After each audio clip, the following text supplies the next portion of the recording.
Okay, so hello, hi everyone. Welcome to this final webinar of Looking Up. We will get into this a very interesting conversation from the local to the global to systemic change to how do we link together all the different initiatives that are present here. But before that, I would like to invite you to give a brief presentation of yourself in the chat. Just write your name, the collective, group, organization you are representing or part of, and share it with everybody else. Thank you. And just so I don't forget, my name is Jason Nardi. I'm from Florence in Italy, and I am here representing the European Solidarity Economy Network, REPES Europe. And together with me, there are the representatives of the partner organizations of this project, Looking Up, that are from Italy, Solidarius Italia. So I'll ask them to present themselves in a short while. And then from France with UFISC, and from Romania with CRIES. So welcome everyone again. And I guess while you are writing down your short presentation, I will just start by introducing in general the theme, but then we will get a presentation of a summary of what the project has been, what activities, what actions have been done throughout the year. And then we will get in the conversation, which is at the center of today's webinar. And this conversation has to do with, let's say, two levels of engagement. One is, how do we scale out, scale across, open up, look up, which is the name of the project, from our territorial local initiatives, and have a perspective that is addressing the global issues. So this is one of the main challenges we have today. We live in a very interconnected, globalized world. There are huge processes that are going on and accelerating in different domains, political, financial, ecological, social, a lot of different intersecting crises that we're living. And here we are with our territorial initiatives, with our alternative ways of addressing the economy, the culture, the food distribution, any way of creating some form of more social ecological interaction, but we are confronted with these huge challenges. So the first issue that we're going to look at is how do we address this? How do we gain this perspective? And of course, the second, which is linked to this first challenge, this first issue, is then how can we link up among each other at these many different levels, territorial levels, sectoral levels, different forms of networks, different forms of engagement and political action. How do we create a community of communities? How do we multiply the initiatives that we are already doing in a way that they don't subtract from what we're doing, but they actually are enriching and bringing more shared power. So this is a bit the context that we're looking at and looking up to. from this perspective. I would now then pass the word to Chiara from Solidarius, and maybe also the others to present themselves first, and then Chiara maybe can introduce what the project has been doing until now.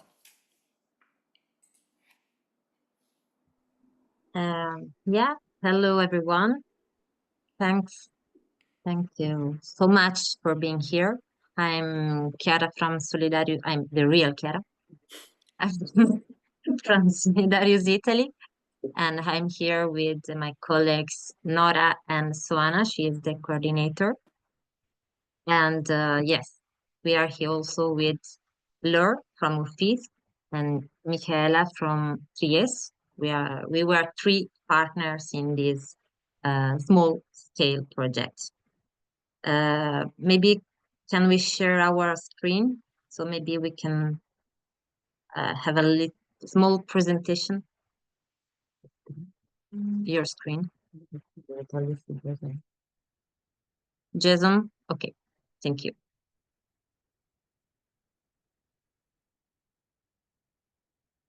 Okay. This Looking At project was our first time as a leader in a European project. So because we also are a small organization and we threw ourselves into this adventure and are very proud of it. I will briefly illustrate what we have done in this year and a half and the objectives that motivated us. But I will try, and after me also Laure and Michaela, uh, to talk to you more about what we have achieved and about the process we have set in motion. So we started this project a year and a half ago, and these were the main goals we set ourselves. Concretely, our objective was to talk about local development within the framework of social solidarity economy and ecological transition, to try to involve small organizations like us from different European countries in a discussion based on their and our daily practices and the methodologies we use, and to try to place ourselves in a broader context of national and European policies. Often, we know organizations working in the field in local context are completely immersed in local dynamics and rarely have the opportunity, time, or even skills, maybe, to understand what is happening above and around them. And but we believe that this is precisely what can strengthen local actions and reinforce the role of a small organization. We work to make a small contribution and gradually see its impact grow, not only in an horizontal dimension, but also vertically, starting with the three of us partners, so Solidarius, Uffiz, and Prius. We immediately have involved 6 small organizations. They are present here, and thank you so much for being here. That played a key role in this project. And then through them, we involved other organizations in our project. And then the collaboration with RIPES Europe helped us to further and broaden the discussion. What we have done in the last year and a half, well, we have held 2 in-person workshops, one in Italy and one in Romania. The first one to co-design the entire training program that you can see here. And the second one to make synthesis and capitalize the results. The main activity of this small project was this program of Looking Up Tuesdays, 9 webinars on different topics related to local development and social solidarity economy. And you can find a record of all of these in the Moodle platform we created to have this process recorded. And you should have the assets link in the email that brought you here. And finally, of course, we are here in the final webinar with Repass Europe. But one of the most interesting aspects, in our opinion, that we would like to share with you today was the approach we took throughout the project, which made it a constant learning process. We worked a lot on creating a learning community, first and foremost among ourselves. So the 3 partners and the 6 local organizations, we grew together a lot and worked through a participatory process following the methodology of action research with a bottom-up and place-based approach, trying to do it. From gathering and analyzing training needs, each based in our own experience in the field, to creating the training context. We co-designed together the program, the training programs.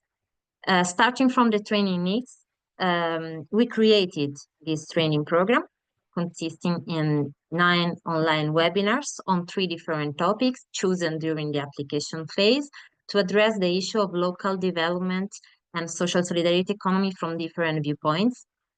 The community building and economies that arise from it, the ecological transition and alternative cultural spaces, and finally, the food supply chains that link urban and rural contexts and that can support local development strategies. Another important thing to say is that the experiences brought by the small organization involved from the beginning were not simply good practices to be showcased, but really case studies to be analyzed gradually. Their experiences help us concretely to understand better the topics and apply them to reality. They told us about the process, the choices made, and the problem faced along the way. And so it was a sort of storytelling approach that really enriched a lot the training. At the end of the webinars, we tried to return to an integrated approach from the 3 topics we had explored, identifying elements that they had in common in their work in the field, in their relationship with communities and territories, their strengths and weaknesses, the main risks they face at local level, but also at national and European levels, because these are risks that everyone shares and that go beyond the local level. So we work, in fact, on a progressive self-analysis and comparison on several levels. 2 questions have always been with us during the project. The first one is, how can we overcome fragmentation and achieve a transversal approach to participatory development? And the second one is, how can we ensure that the action carried out by small organizations like us in local areas are strengthened by broadening our perspective to include the European dimension? And we searched for answers during all these years and a half, also with the help of some experts, and we created 2 different tools specifically for this purpose. But for this, I will leave the floor to my colleagues. Thank you. Thank you, Chiara. Hello, everyone. So Laure from UFISC. So one of the results, as Chiara was talking about, is a toolkit. So from everything we've worked on throughout the project, throughout the 1 year and a half. So with the partners, so with CRIES, Solidarias Italia, and UFISC, and also associated with Actif, which is another French network of local organizations, and our local organizations, the 6 of them, as Chiara was mentioning them, and the experts. We had a lot of material and a lot of resources that we wanted to share and we thought it was interesting to be able to gather all of that material. As Kera mentioned, the case studies that we developed throughout the time, and we made it a progressive analysis throughout the time, so of the 6 local organizations. And also any resources or key concepts that we could share together. We tried to formalize it and to put it into a toolkit to share it with everyone. And this toolkit, we thought of it as something that could be used by any from activists, volunteers in any small organizations, especially working in SSE or any community spaces, associations, communities, local action groups. We thought of it as something that we wanted anyone who was interested in this topic of local development to be able to read it. We also thought of the toolkit as an open tool. So having at this instance all of the ideas and elements we talked about and that we wanted to share with you, but also a tool that could be that could evolve with time, because we know that, for example, policies, local contexts, programs, whether funding programs at local, national, European level, they tend to change and evolve. And so we also want to keep this existing format and to keep exchanging on this topic. And the objective also of the project, as Kera was mentioning, was to look at what was common throughout our different organizations, whether throughout the 3 partners that led the project, but also through the 6 local organizations. With what came out was how to make a toolkit,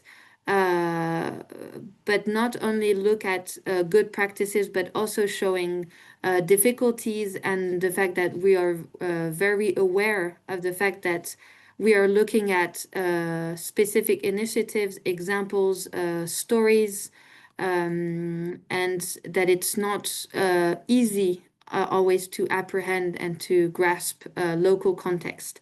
As we said, we're here in the case of a European project with the reality of Italy, France, Romania, but also local context of specific projects. So that was the challenge of this toolkit. The toolkit is being finalized, and we hope to send it to you in the months to come as a PDF document that you'll be able to read online and also print if you want, and share with maybe also your networks, other organizations. And we wish to translate it also in Italian, Romanian, and French for anyone to understand it, because we know that English is not always easy to read for everyone. So that was the main idea. And for us, the toolkit would also be available on the Looking Up Moodle course. And Jason, thank you, you shared so the link to the Moodle, where you can find, as we said, all the material of all the webinars, everything that's been shared, and for us also to put this toolkit and to have also your feedback and or if you have anything to share with us to be able to continue to add elements in this toolkit. Maybe if we just go in the slide afterwards, is just to show you that we've tried to, so in this toolkit, you'll find, of course, a presentation of the different partners, the different local organizations, and a presentation of the project. And then we have separated different items to present also with a little bit of context for everyone to understand and to understand how we envisioned things in our approach. So elements on local development and SSE in Europe. Also, the key concepts we used and some definitions we wanted to share on social and solidarity economy, but also on social, economic, and territorial cohesion, on what we consider as local developments. And as said, we've worked as all together on what we could share insights and lessons. What are the common elements, values that we see that were very common to the different partners and initiatives, but also the risks that we identified collectively when looking at local developments.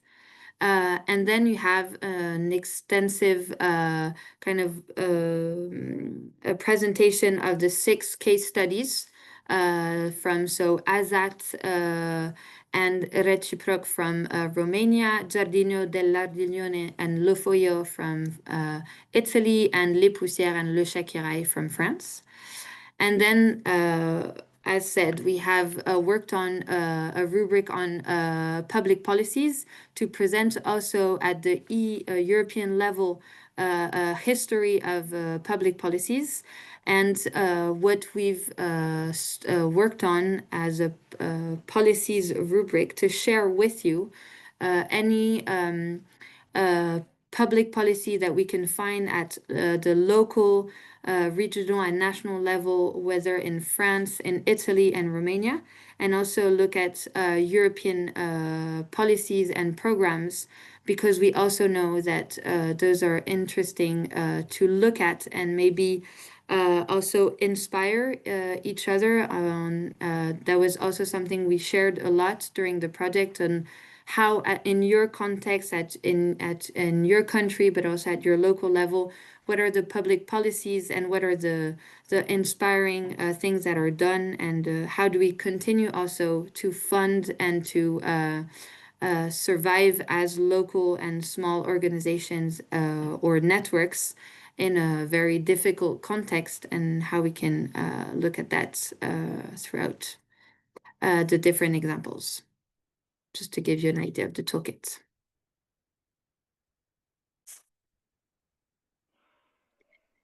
And I think Mihaela will present the next, the second result that we worked on. Yes, hello everyone. I'm happy to be together. For me, it will not be so easy to present these second results because it's not so concrete like a toolkit. But I think that was for us very interesting because we presented in the project the idea to work on the concept note. And when you started to work on this output, we understand that we have at least 2 different strategies: to look to some funding opportunity and to create a call for this funding opportunity. But also there was another route to look more deeply to our needs of the 12 organizations, at least, that was involved in the project. So we forgot about funding opportunity for the moment, because we let the space for this output to understand better the real needs that exist among the 12 organizations involved in the project, in our project.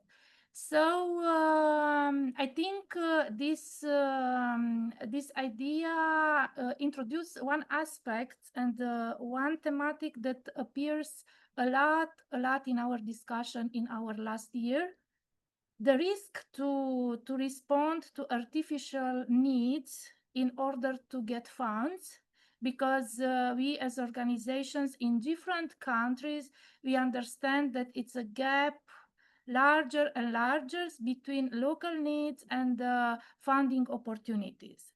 So this was a risk that was identified, and this risk it's coming together with the capacity and the, I don't know, resilience to work to the real, identify and to have in consideration the real local needs.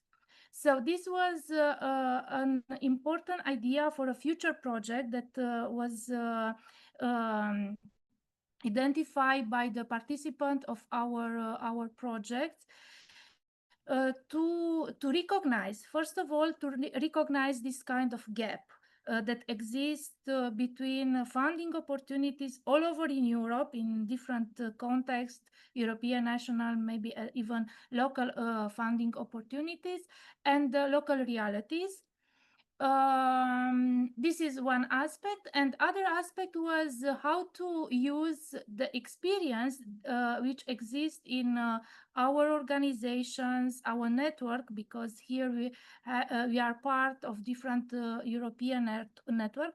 How you can use this kind of experience and to share methodologies, tools, in order to identify and to work to the real needs. So this is one important, at least priorities. We talk about some ideas of activities and maybe some project opportunities for the future, but for sure it's a real needs, at least among 12 organizations involved in our project. And another aspect that was discussed working on this concept note is how to build and empower sometimes this capacity to not transform our local initiatives in localism and isolation experience, but to maintain our capacity to be open, to learn from each other's at European level.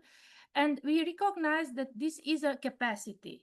It's not something that it's you are born with this, but it's a capacity to maintain the openness, to learn from each others, but also another important aspect, how to understand the local context and how to adapt an initiative to your context. Because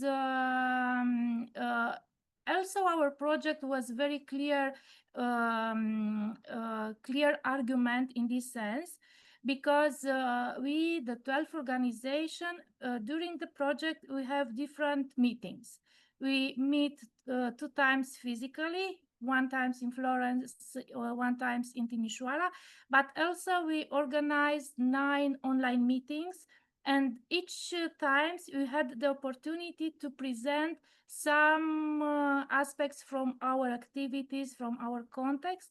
And we realized that only in Timișoara, in the last meeting, we had a global view and understanding of our activities and our experience, our difficulties.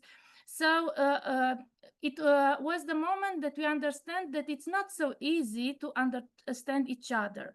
When you organize a project, you say, okay, we are partners, you know, I know what we are doing, you know what is in Romania, what is Italy, what is France, but it's not like this. And the other idea was how to create projects to be more aware about the local context and to adapt in a good way the different experience that exists at the European level. Because as we said, it's important to stay open, but also to have the capacity to understand what is appropriate for your own context. So these are two priorities for a future project, or maybe more projects.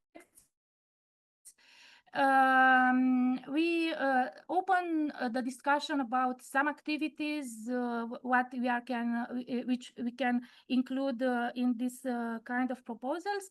And only now we are in the moment to look for funding opportunities and to make more concrete partnership design, and also the objective of the project.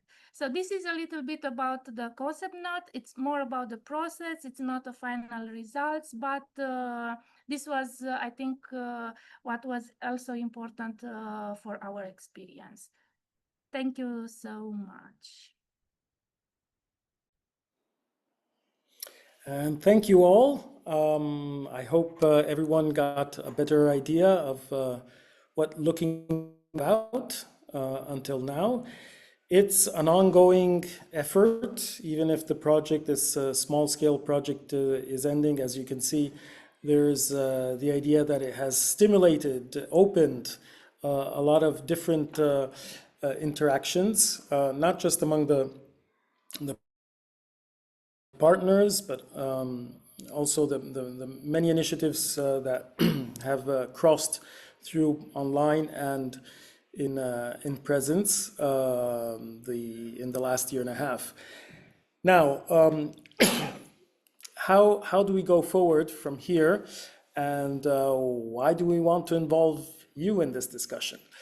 Well, on one side, I would like to share a bit the reflections that we're doing inside the European network, because as we were mentioning before, there's this local scale level, then regional and national, but it's very hard to imagine a perspective that goes beyond that.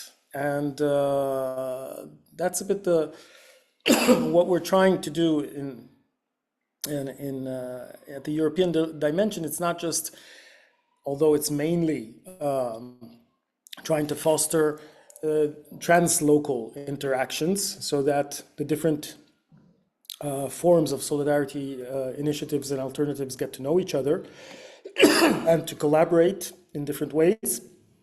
But it's also to give a larger vision that in a very diverse geographical continent and cultural diverse continent as Europe is, but we do share many things. And one of these things we share is some supranational institutions like the European Union and several others that are shaping and that influence very much our lives in different ways. They are framing policies, regulations, and also political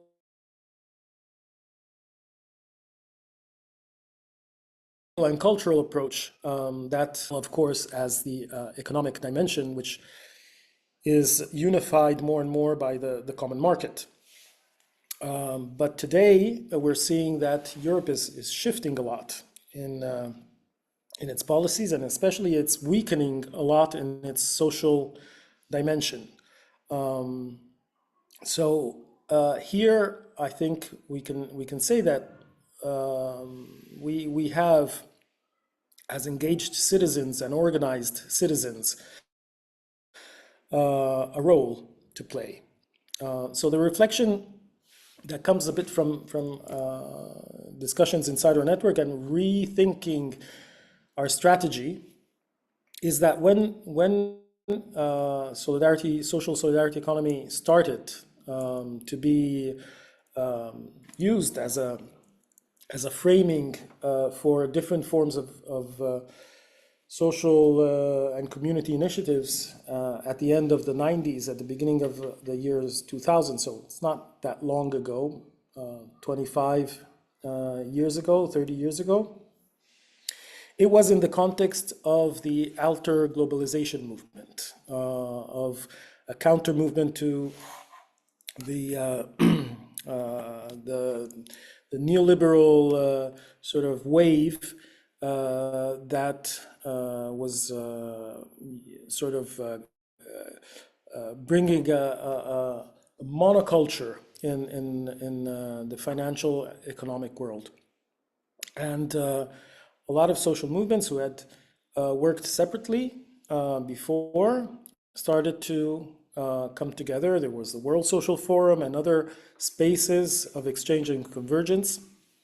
And social solidarity economy was a bit the child of this coming together of these different movements.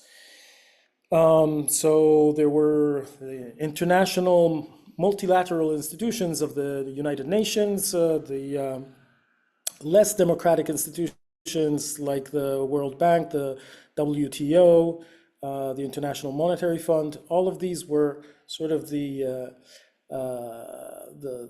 spaces of where we would see what alternative form of globalized solidarity we could build instead of a world of corporate globalization.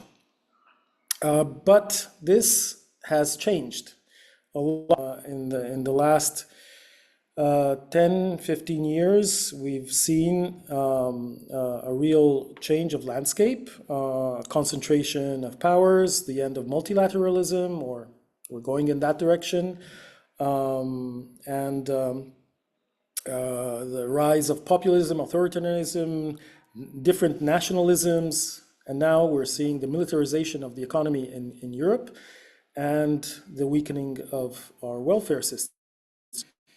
Again, we have to question the role of social solidarity economy from a place where we share and build alternatives, maybe to a place where we build community resilience and we repoliticize our movements. There's a strong need of political participation, where today we are missing political representation. So how do we do this? Starting from our practices. And that was a bit what I was saying at the beginning. How do we transform our practices into policies, into proposals that can be from the local and scaling up, scaling across to the national, to the supranational, become the counter-hegemonic proposals to what we're seeing today. The toolkit that has been explained before is a small example of what could be a sort of more larger exercise of building an alternative political movement together. But I'm not saying a political movement in the sense of a new party or something like that. I'm talking about a political social movement, of course, but that has a stronger voice because it's a plural voice that is the result of a collective participation, and that has a common vision of what the world should look like in the future. So this is reclaiming a collective culture and a collective responsibility. And I think here we come to the questions that we will have now in the debate. But let me give you just a few elements of how the network is, at least for social solidarity economy, for the part that we represent of social solidarity economy in Europe, how we're structuring a bit this strategy. So on one side, we have the organization and promotion of the practices of social solidarity economy, so the territorial ecosystems. How can we strengthen those? How can we multiply those? How can we promote the different successful ways in which they can put roots and allow to expand the culture of social solidarity economy. So that's one big aspect of the networking at the different levels, transversal levels that we're to promote. A second aspect, a second pillar of the strategy is about the movement building. So where one part of the social movements and the alternatives and the practices. There are many others. There's people working on ecological transition, climate justice, fair trade, degrowth, commoning and the commons, and many other movements with which we are more and more trying to work together. And we're seeing that the different collectives that are promoting this are more and more speaking a similar language. So sharing the vocabularies that we use in these movements, understanding each other, is another aspect of the strategy that we're trying to promote. The third level has to do with visibility and recognition. It's about institutional recognition, that is how we can have a political space that allows the development instead of hindering it of social solidarity economy. Does that mean more laws? Yes and no. Many times it's just promoting and having access to different tools and forms of policies. They don't have to all be structured into norms and laws or regulations.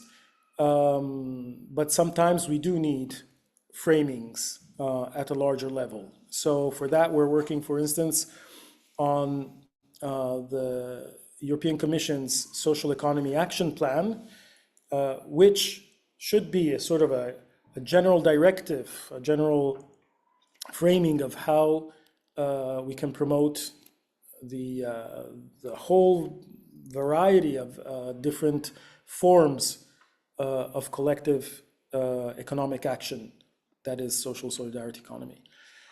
And then the fourth dimension, the fourth pillar, is more about the foundations and the strategies that we're building together.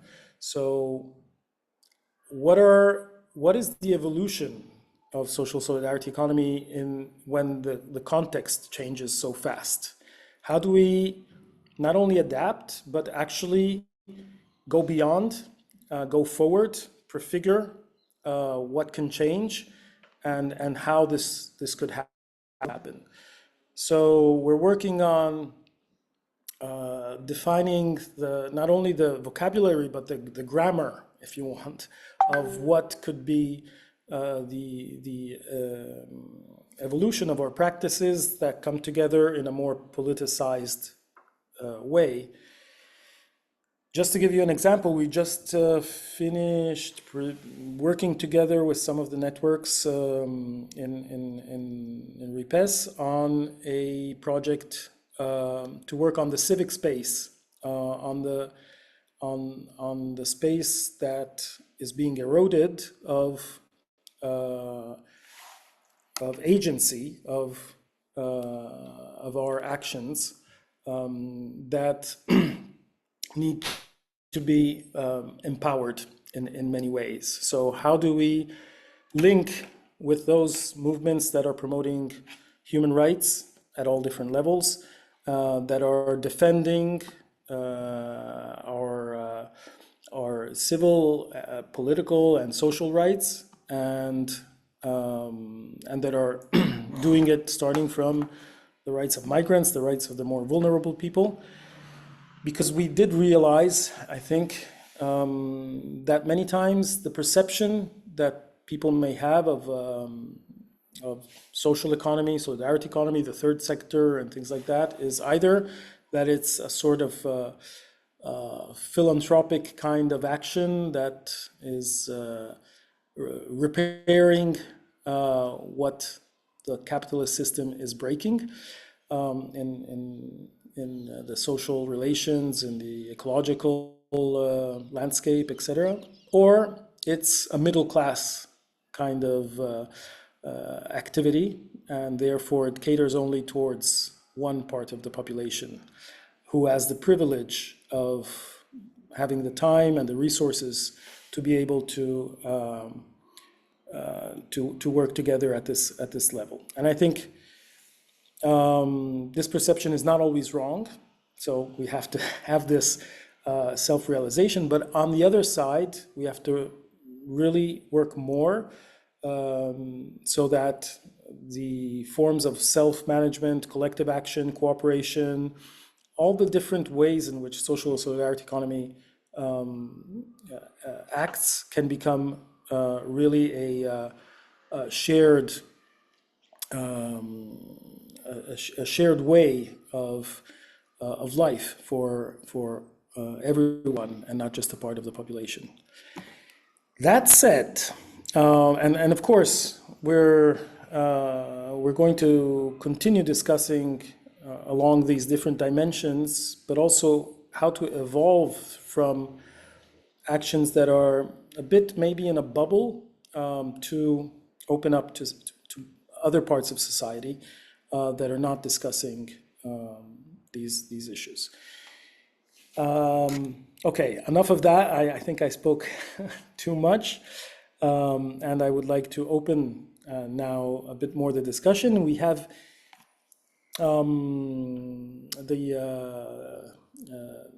the fortune of having a few people within you that will help us animate a bit this discussion, help us start answering some of these issues, trying to address some of these. So without further ado, I would ask, I don't know if I should, yeah, I would start with Andrea Calori, if Andrea is available. And I want to put a first question, share it here, let's see. Okay, can everybody see the screen? Yeah.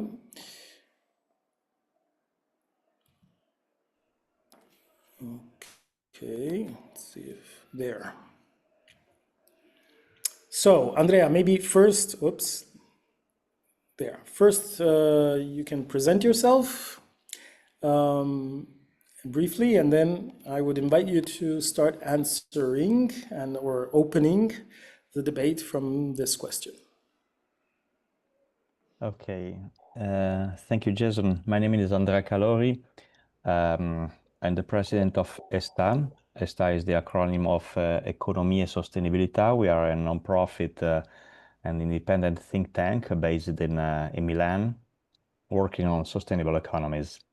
And in my life, I crossed my roads with some of you, so I know some of you. Hi, Michela, for example, Soana and the other one. And we do scientific research, I can say, but we are a no-profit, we are a kind of NGO in some way. So we cross our knowledge, which is social and scientific in some way. And we work with institutions, also social actors, not so much with private actors, but mainly building policies for institutions by combining also the social knowledge. And maybe we work on circular economy, sustainable food system, and climate change mainly. And that the most known activities of our organization is related to the conceptualization and the implementation of the concept of local food policies. And so we supported a lot of municipalities, but also the FAO, UN Habitat, and also some other institutions. So, Jason, you're asking me to give some answer to the first question, or to react in general to the first presentations?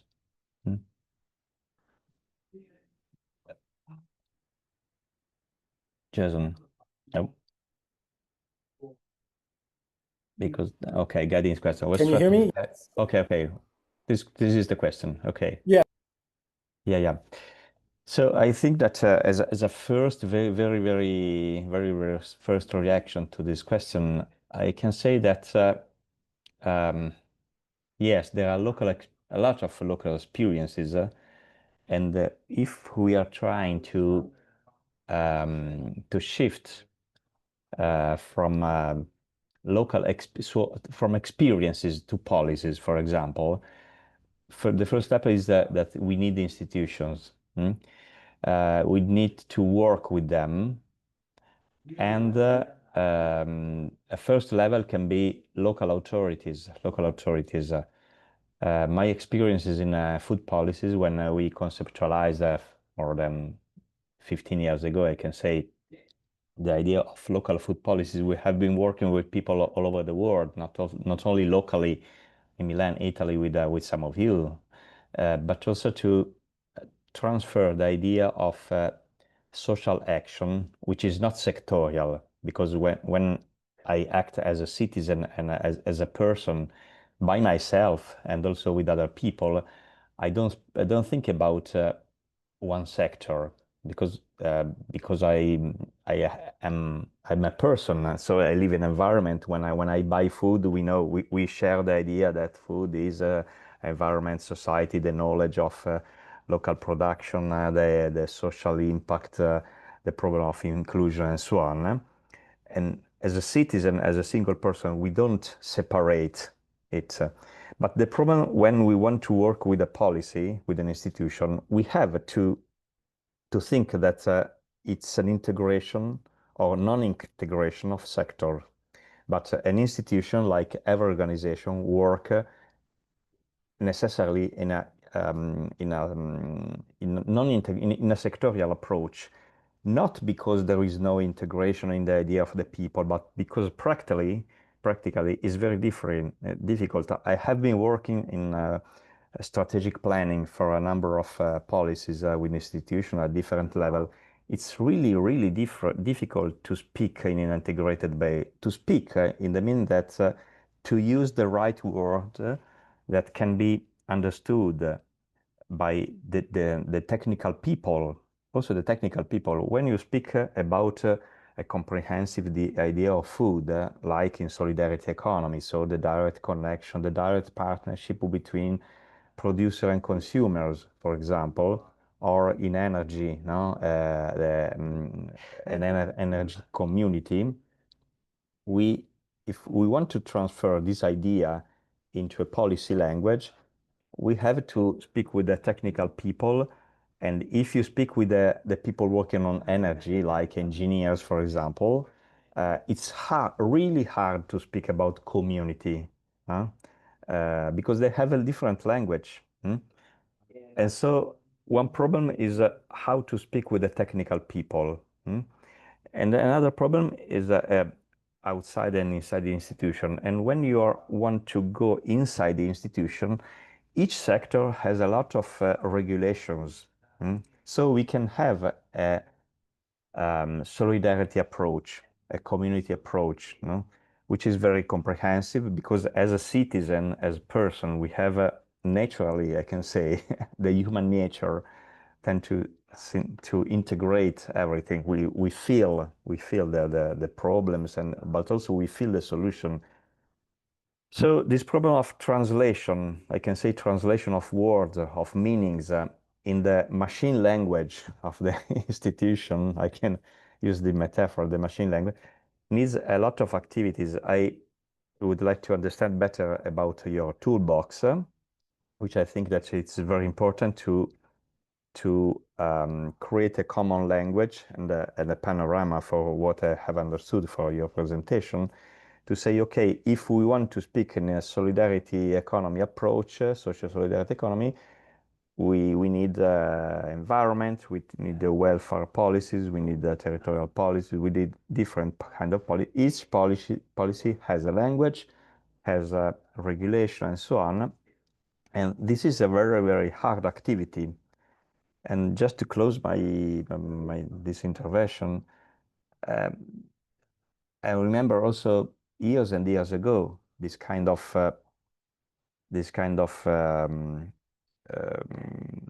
struggle to say, okay, we are doing a lot of very interesting experiences, but then how to move into a policy arena, which is not only political, but also technical. This is why in this intervention, I'm stressing this point. To speak with to shifting from experiences to policies, we need a technical language to move in the different sector with the right language. And then also each sector of policies has a specific regulation and so on.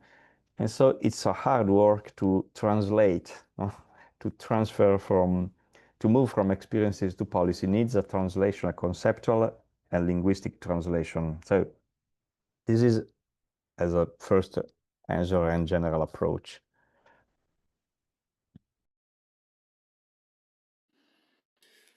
Thank you, Andrea.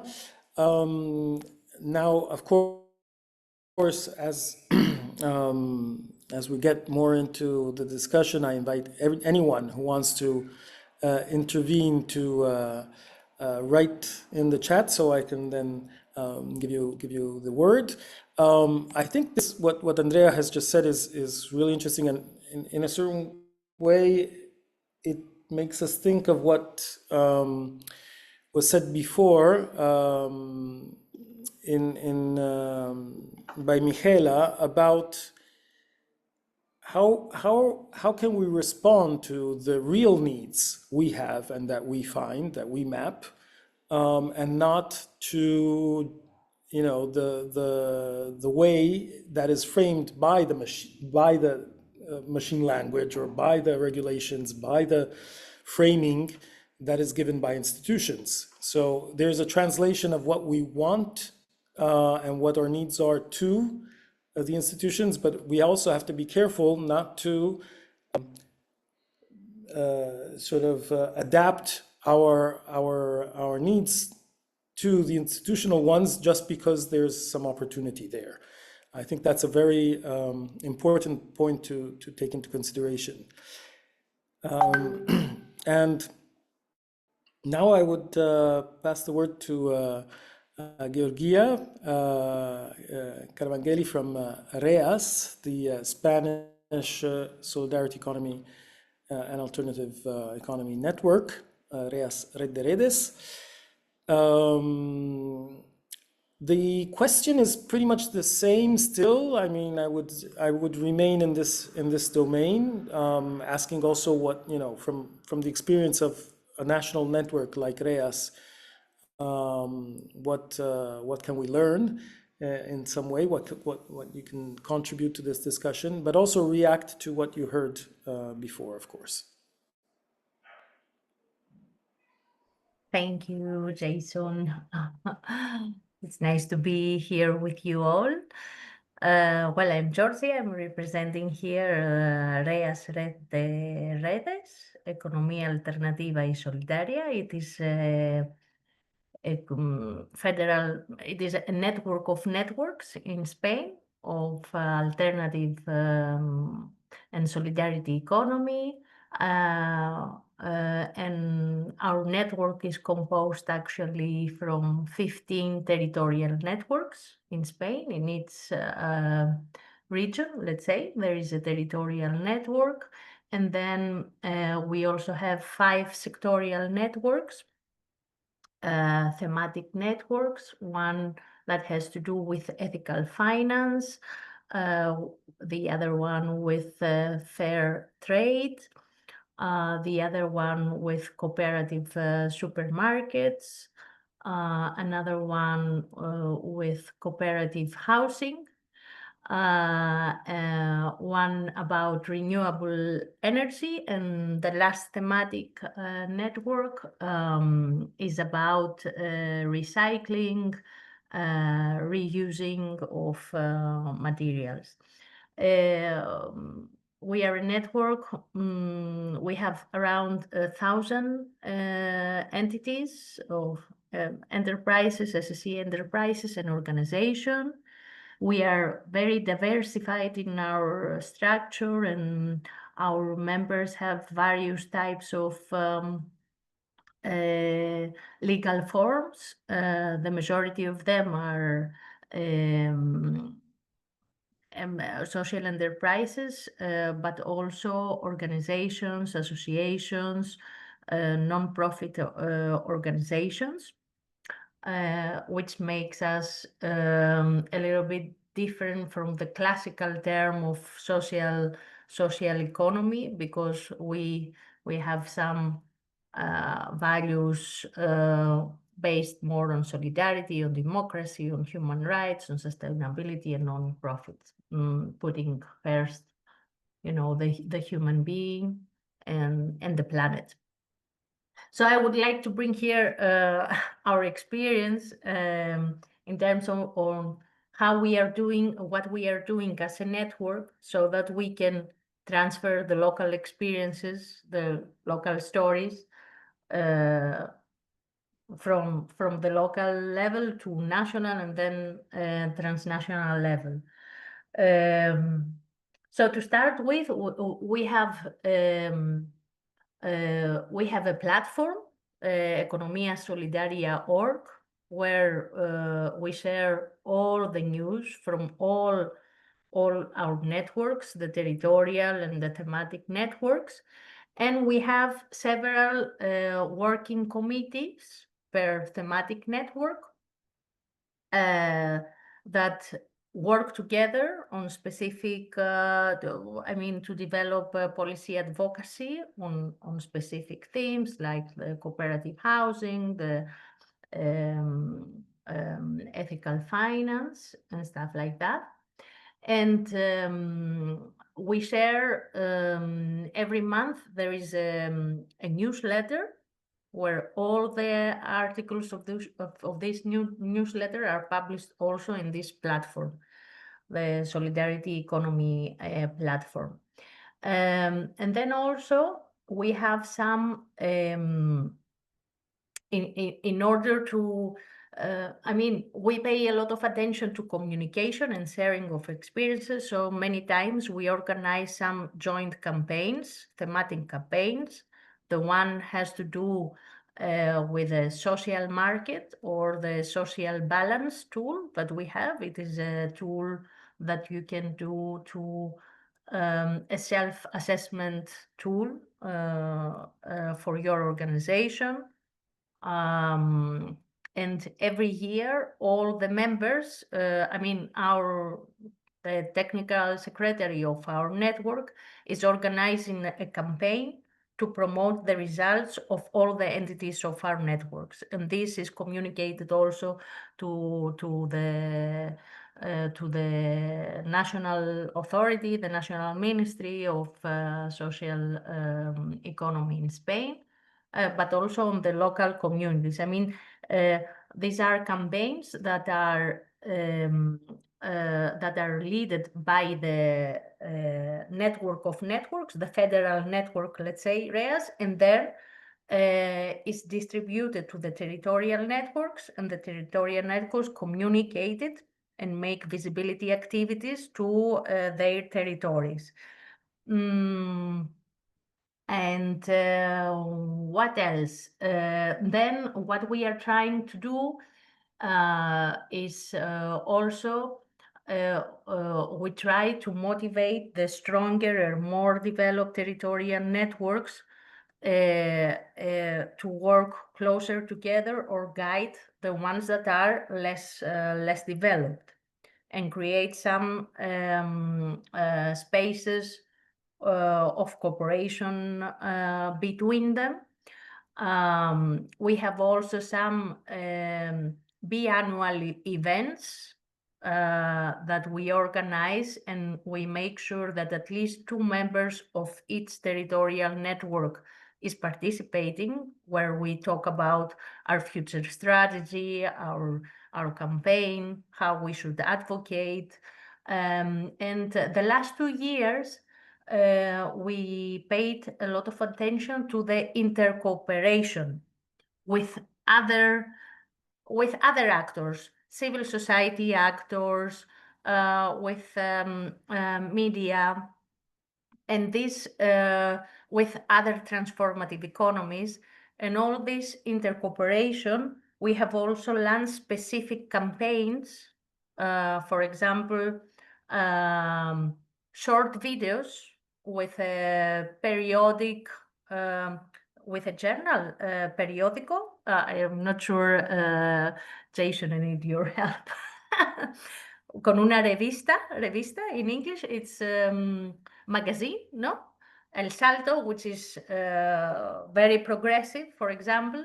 We have launched many podcasts with them and also with another magazine that is called Economías Alternativas Económicas.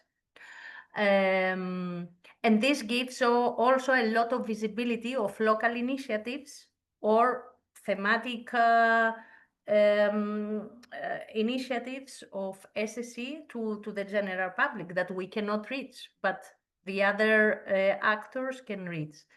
And through this, we have launched some short videos in collaboration with Salto, with short examples of what fair trade is, what is the ethical finance and stuff like that. But also in our YouTube channel, we have also launched a campaign to promote the sectorial networks. The majority is on national level, but also at international level, we are participating. Of course, we believe a lot on interchange and being members in the European or other international networks of solidarity economy, because we need to advocate together and make our voice stronger. And in that way, local voices can be heard stronger at European and international level.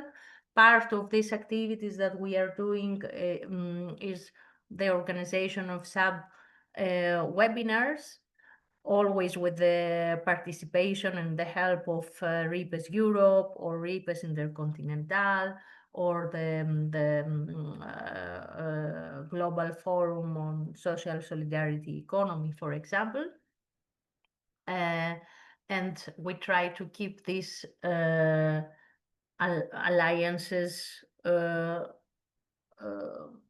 together, to work together and advocate together.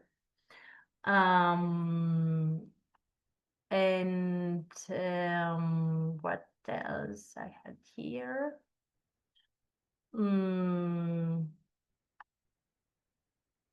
then also, apart from these forums, spaces, we also biannually organize some events to share experiences on social entrepreneurship, together with some capacity building for our members. But I think that what is very important is the intercooperation with other actors apart from SSE, because after 30 years of networking at national level, we know each other very well, the members of REAS, but it is important to open our alliances and cooperate with other fields, other social movements, a lot with the civil society sector, that we share a lot of our values, to give visibility of what solidarity economy is and how it can change our economy and our world. Thank you very much.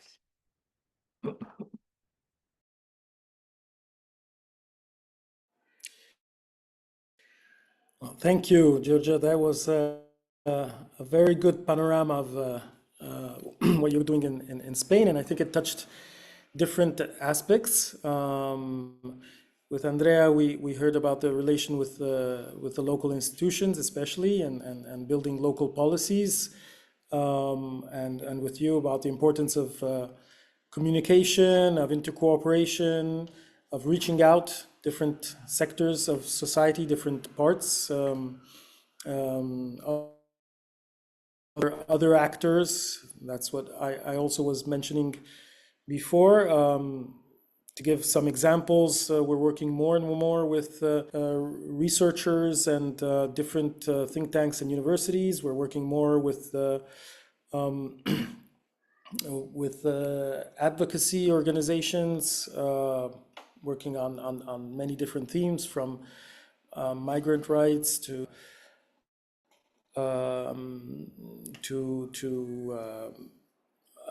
yeah, many different themes that we weren't addressing before. I was speaking about, very basic human rights issues, and addressing also vulnerability and poverty that is also very, very important, with a different approach, which is our more I don't know how to say, more comprehensive approach, coming from different forms of action, but including a strong component of participation in governance. So yes, I think this question is starting to be unraveled. Maybe some of you want to intervene now.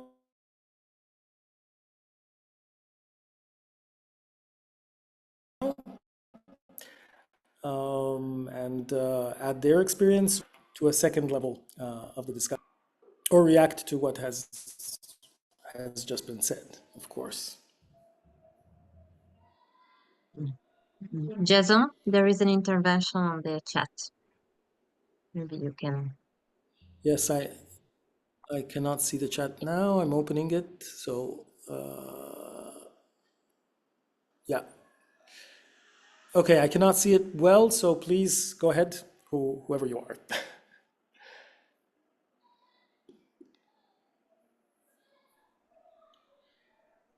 Yes, who- I don't know if Stefan, do you want to read yourself? Yes, maybe it was having a clarification about two aspects that you presented.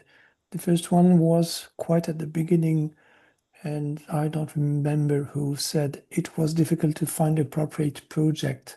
I guess it is in the selection of the experience to explore. And later, Jason, you said that you want to open up to other part of the society and about the strategies, but it's not very clear what you mean in other parts of the society.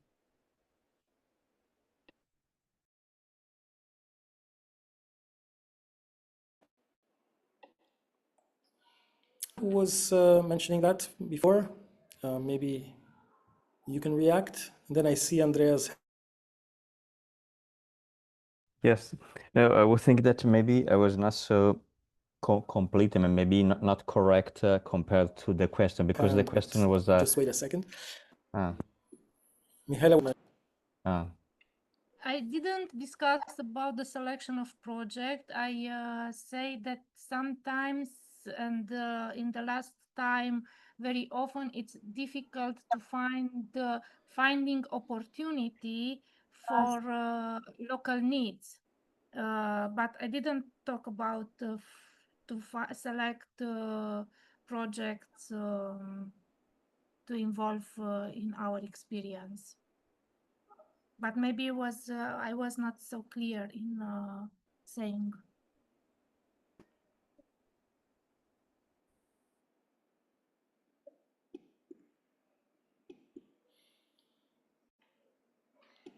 Okay. Anyone else mentioning? I don't know. Laure, did you mention something about? Maybe I don't know if that's the where it needs clarification, but maybe it's about the fact that we were trying to say with Chiara and Mihaela, I think that for us the experiences were more case studies, and it was sometimes difficult to compare and contrast, and we didn't want to compare different realities, different territorial contexts, and their different stories. So yeah, maybe just to clarify that, but I don't know if it answers your question, Stefan. Yes, it does. Thank you. Okay, great. And And maybe just to also clarify, and because maybe it adds to what we were saying to how to open up, maybe adds that, for example, the project we shared with CRIES Solidares Actif were from different sectors in a way, because we talked about initiatives in culture, initiatives in the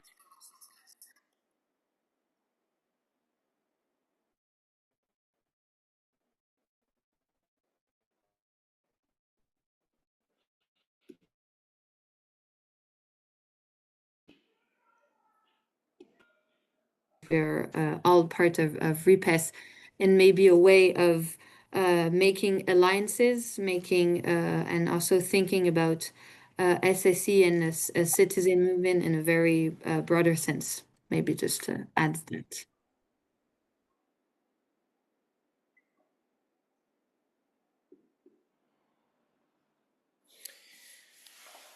Yes, and from my side, I will just give one example. For instance, we don't dialogue that much in general, I'm saying, because of course there are many different with the public sector, like with workers in the public sector. So from people working in the health sector, hospitals, clinics, etc. People working in the public administration. We interact, but we don't include them much in the forms of activities that and practices that we do. So it would be interesting, I think, to open up that conversation. Unions, we have tried many times, but there's, I think, a different approach, and to try to go beyond that as well. Andrea, you raised your hand. Yeah, no, sorry, because it was to add something to my first intervention. Maybe I was not so clear, because the question is how to make local experiences more visible at the national or European level. And first, I focused about the problem of the interface with institutions needs also technical language first to go into the different sector. Yeah. But the second part of my idea is that we need it to move. We need it in general at any institutional level, also the European level in general. But if we want to make local experiences more visible at national or European level, a key could be to improve the alliances with the local authorities that are partners of social solidarity experiences. Because nothing is easy in the world, but it is easier to speak with local authorities and institutions than with European institutions, because the technical and institutional problems are higher and higher the more high you go first. But then also practically, because a lot of social solidarity experiences are at a local level, and many experiences are with the partnership with the local authorities in some way. And so if we want to be more visible at national or European level, one opportunity can be to go together with the local authorities. So if your organization at the local level do a fantastic job with local authorities, because community-based welfare, for example, community-based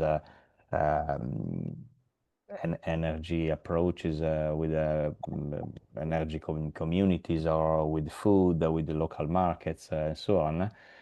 A good idea was to speak with the national institution or European institution is to go with local institutions that are partner of our project. So it's a way in which local communities can act with the institutions, because I was saying that nothing is easy in the world, especially in the political arena, institutional context. But it's a way that can be in the hands of local experiences, to go with local authorities and to go together, to invite also in the social network, also in the repass context, for example, but in each network, to invite local authorities and to speak with them, because they need the idea, they need the social actor to do their policies, and we all need them to go into higher level institution context to make these experiences more visible, as your question says.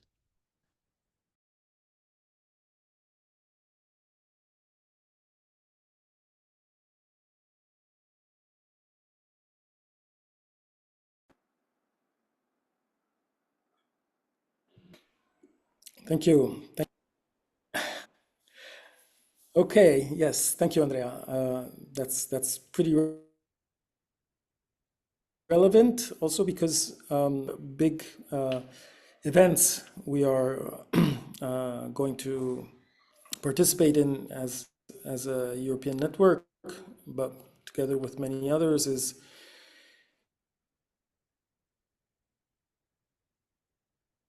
was mentioned before, I think, by which will take place in Bordeaux. And that's a meeting of local authorities working on social economy. So hopefully something will happen there.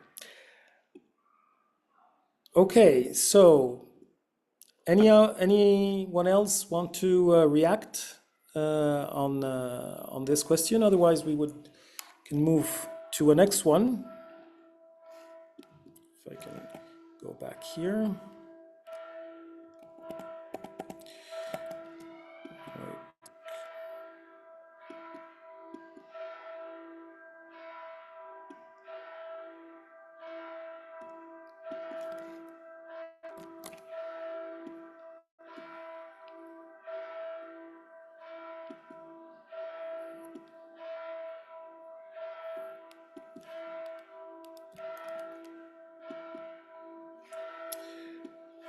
Can you see the next one? Not yet. Just a second, Stefan. Let me. Okay, go ahead while I try to get the next. Stefan, you wanted to intervene? Yes, I'm just thinking about what you said about transforming the social economy into politic. And I wonder in which way all what is developed at local level can be relevant without being part of the governance of institutions, of local authorities. And regarding to the structure of political parties and institutions today, how can we go further, move forward on this?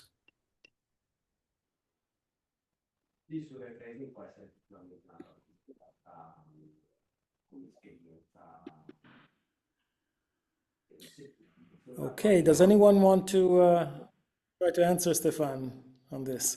Well, this is not actually the question I wanted to put. I'll change this one. Anyone?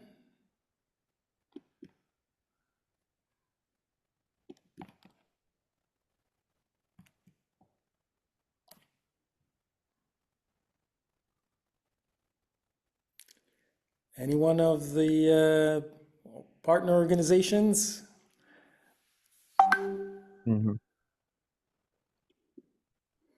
Or of the initiatives that participated in the project?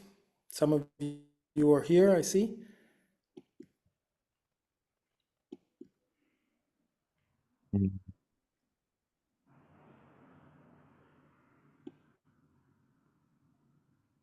Well, maybe I can say something.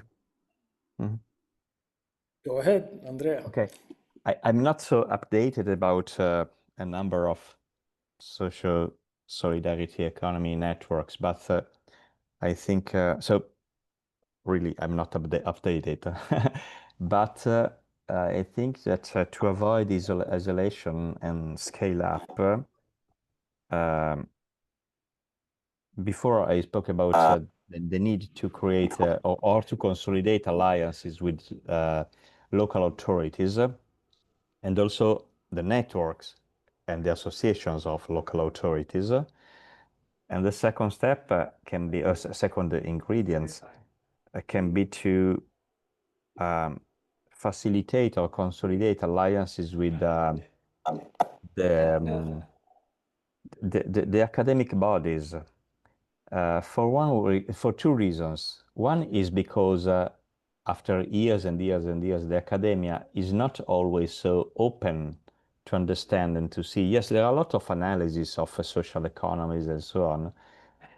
I don't know how many solutions they know about the social solidarity economy context, and I don't know how they do really support social solidarity economy. So with the interpretation, with the with the solution, and also with the connection with the institutional context. So to have support and to avoid isolation, we always need to speak with other world. So the academia is often hard. I know it's hard, but it's a way also to create a common knowledge, to share knowledge, and also to be supported by them, to speak with the other actors, other institutions, other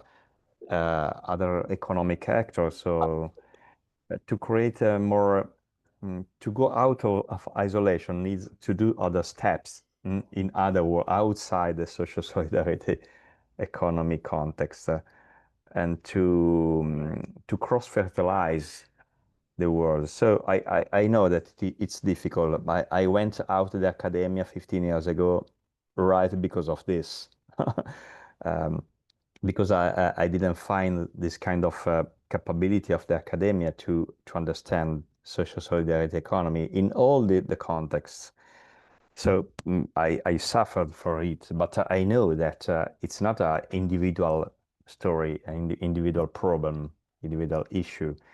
It's a problem of the structure of the knowledge in the academia. So we need to cross-fertilize it. So I need that it's one step to avoid isolation, to speak with them, I can say. From a practical point of view, needs implies that in the European project, for example, it could be fertile and also necessary to create partnership inside this kind of project with them. And also the evolution of the Horizon program is that until some years ago, Horizon is the big program for research in every kind of research, every fields of research. Until some years ago, research was for academia and in part from private sector.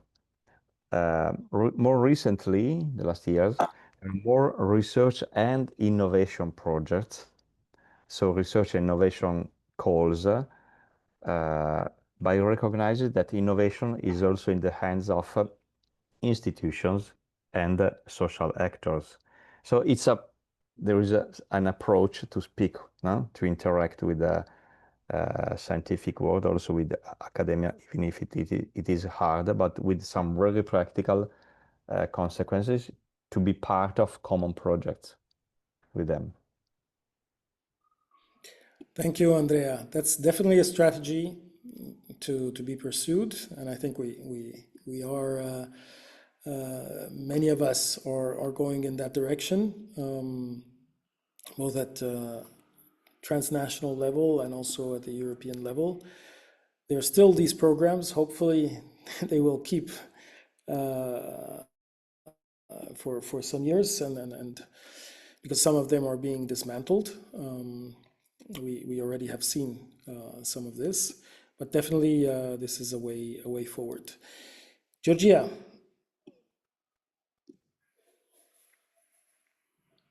Microphone. Yeah, just very fast, because previously I talked about what we are doing as a network, so that we get our members together and support our members and stuff like that. I totally agree with what Andrea just mentioned. Always the relationship between SSC field work and university academic work is one of hate and love. It's difficult, but totally agree that we need to make more investigation, not empirical and very scientific, because many times this does not meet. It's very difficult to do something like that in informal or smaller groups. So maybe just research in practice. And yeah, as I mentioned before, what the SSC network can do to support local initiatives is, of course, bring the members together, organize joint campaigns, have a collective voice to local authorities, so that they can start to talk with them under the umbrella of a network, or develop joint projects together. And yeah, we should talk more with local public authorities. The local public authorities should think that SSC, they are a strategic ally for local economy, for a better local economy that is more sustainable and more inclusive. And I think that joint campaigns, policy campaigns, communication campaigns are very important to escalate or to bring local initiatives together in contact with other local initiatives from other places in the world.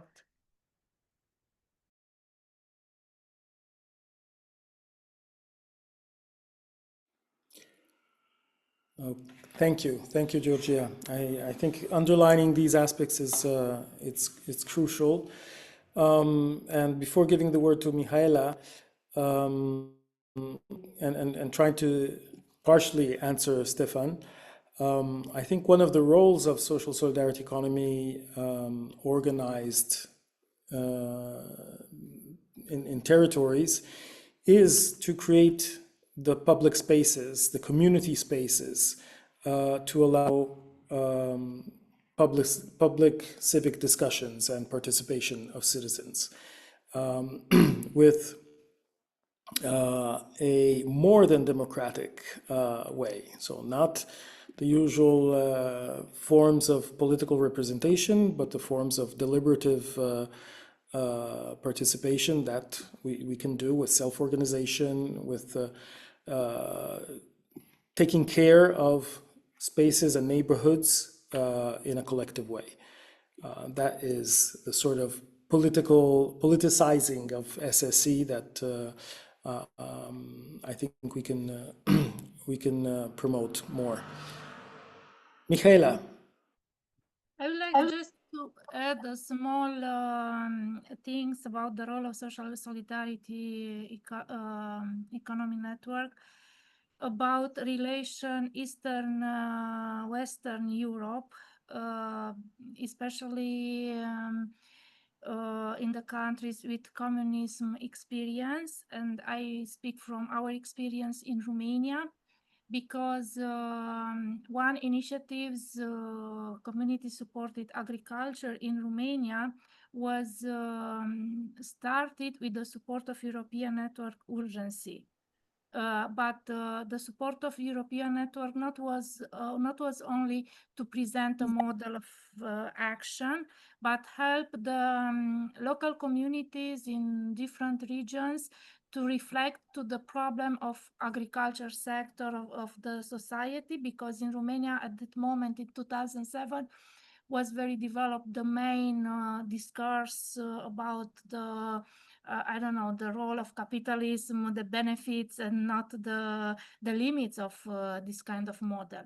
So I think that also this kind of the role, it's important for social solidarity economy networks, and in our case was very important to be in touch with the movement, the reflections, and to change ideas, not only about models of intervention, but also to reflect to different problems and to develop, as you said, Jason, the discourse, because also it's important to focalize very well what happens in our society.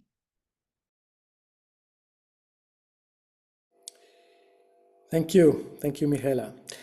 So now I would really like to hear from the participants, the other participants who haven't spoken and have listened until now. What reaction do you have? What are you getting out of this discussion?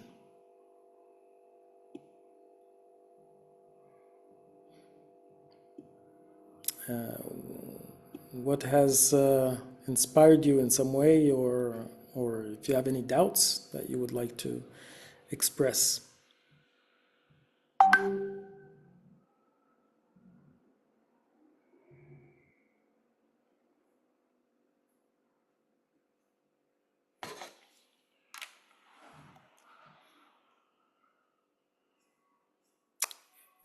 Okay, well, I have another question. They're pretty similar, but maybe they stimulate different aspects. So this is connected with what I was saying at the very beginning. So the global challenges that we face today, which seem overwhelming for our territorial small initiatives, rural or urban, that they can be, or sectoral, intersectoral, but still can have a very partial answer to climate change, migration, wars, etc. How do we address these from our vantage point of social solidarity economy?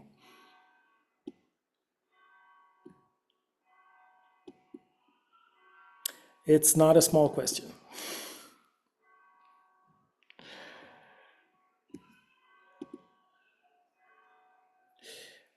Miguel, do you have any idea of how to answer that?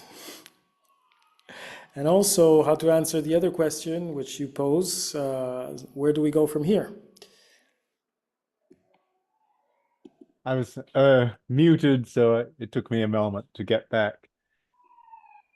Well, just wondering of small things, because of course the great things are everything that's been said is stimulating, but sort of small things that we can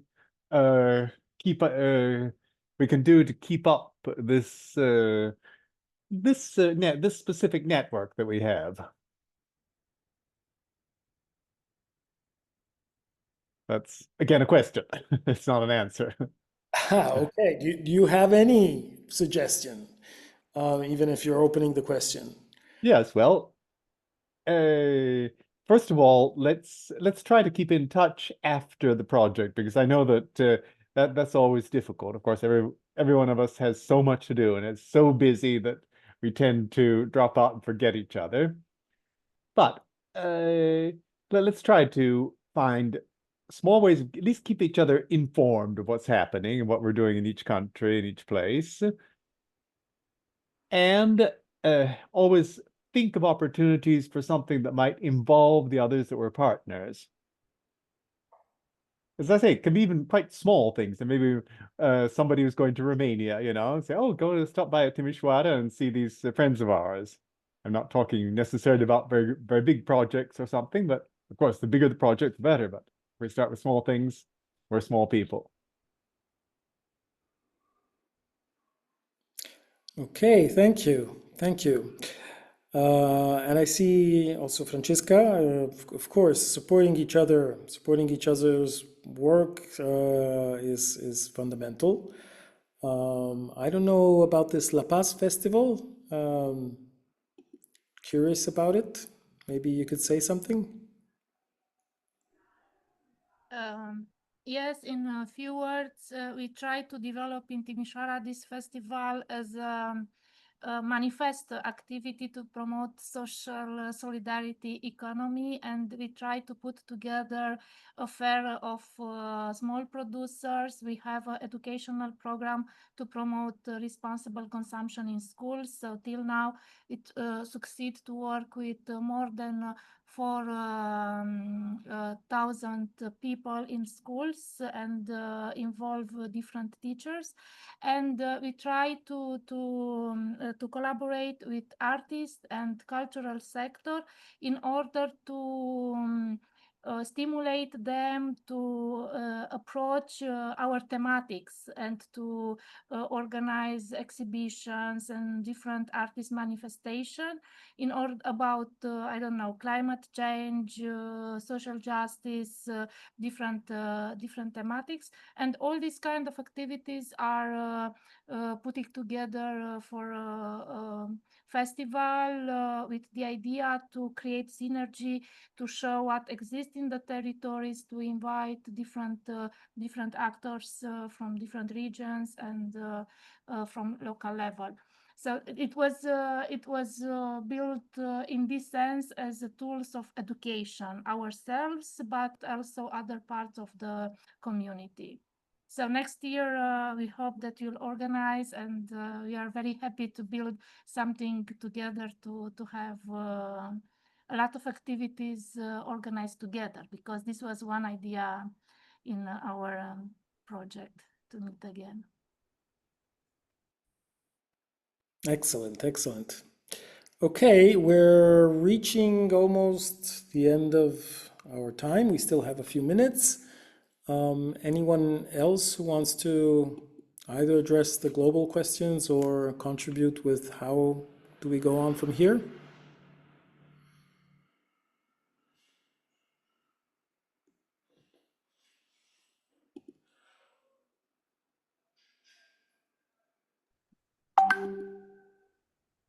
I can Georgia, make go a ahead. comment here. I think that thematic networks are doing a great job here because local initiatives are very diverse.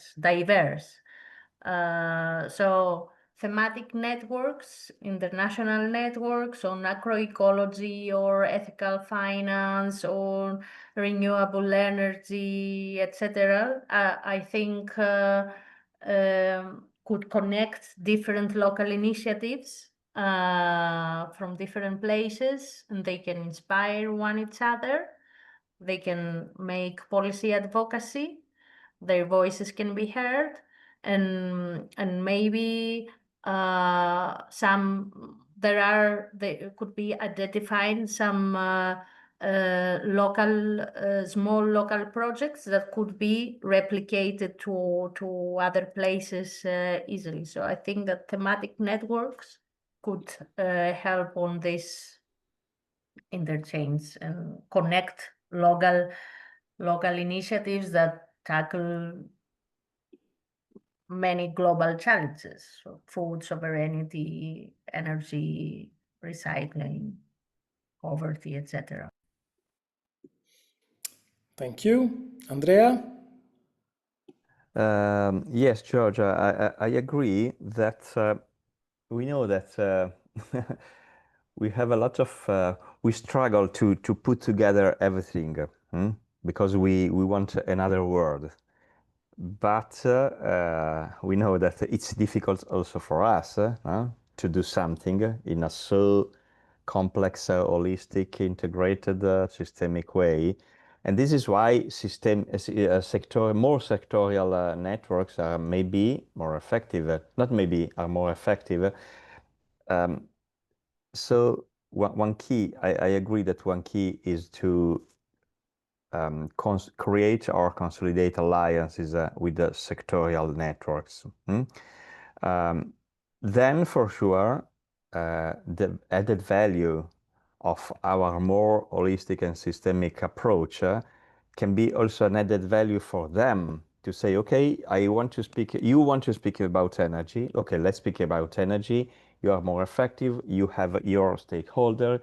You have your target institutions, target economic actors, and so on. So maybe, probably, not maybe, probably you are more effective in changing something in that sector. Then our added value can be to tell you that starting from your sector, you can add other approaches and so on. So if you want to change something in energy and you want to have a more renewable energy, think that it's not an approach that need big plans, but diffuse plans. Diffuse plan means to work with the communities. So I can share with you the idea of the importance of a participatory approach, and then we can share about the importance of having a different financial approach, so ethical finance, in promoting your sectorial renewable energy approach. So I think that I agree with you, Georgia, that one key step that we can do is to improve our capability to work with the sectorial networks, not to be sectorial, but to implement in those sectors our holistic integrated approach in order to share also the different capabilities, skills, approaches, and also values, and also to use and to take advantage about the effectiveness of more sectorial networks. So it's cross-fertilization always.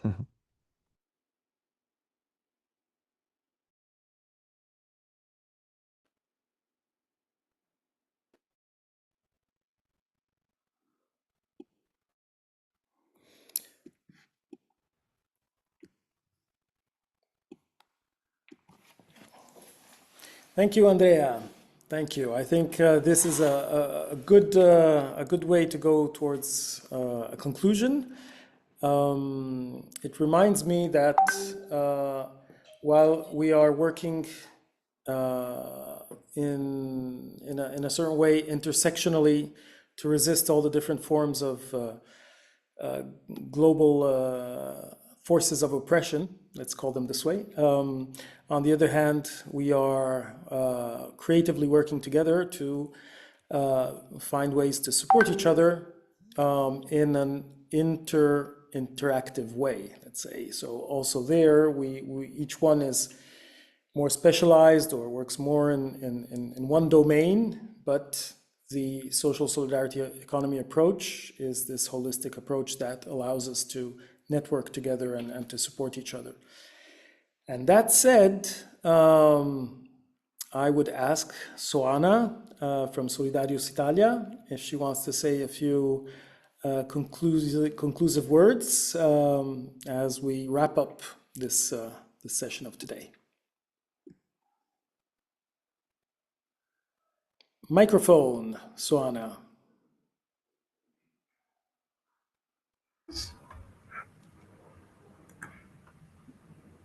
Okay, I would like only to thank all of you who participated in this meeting.